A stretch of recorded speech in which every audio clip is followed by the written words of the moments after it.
Physical refining செய்யப்பட்ட SKM Purna rice brand oil.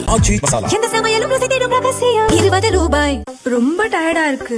இயற்கையான dates, பாதாம், பிஸ்தா, கேஷு அண்ட் ஹனி கொண்டு தயாரிக்கப்பட்ட லயன் டேட் நட் பைட்ஸ்.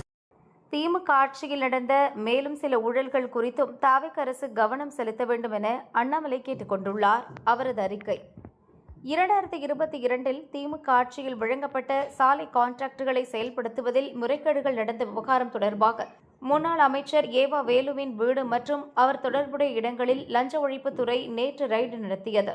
தாவேக அரசு உத்தரவின்படி FIR பதிவு செய்யப்பட்டு இந்த சோதனை நடந்துள்ளது. முந்தைய திமுக ஆட்சியில் நடந்த ஊழல் தொடர்பாக விசாரிக்க தாவேக அரசு எடுத்த நடவடிக்கைகளை வரவேற்கிறேன்.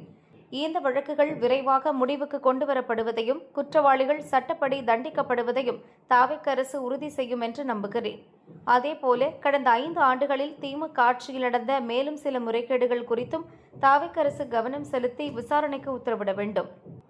விதிகளை மீறி BGR எனர்ஜி நிறுவனத்திற்கு 800 அனல்மின் நிலைய விரிவாக்க திட்டத்தை வழங்கியது. சத்துணவு தொகுப்பை ஆவின் நிறுவனம் தயாரிக்க முன்வந்த போதும் தனியாரிடம் அதிக விலைக்கு ஹெல்த் மிக்ஸ் கொள்முதல் செய்தது. பொங்கல் இலவச வேஷ்டியில் பருத்திக்கு பதிலாக அதிகப்படியான பாலிஸ்டரை பயன்படுத்தியது. போக்குவரத்து துறையில் ரிஃப்ளெக்டிவ் பிளேட்ஸ் கொள்முதல் செய்தது. தமிழக மருத்துவ சேவை கழகத்தில் பூச்சிக்கொல்லி மருந்துகள் வாங்கியது.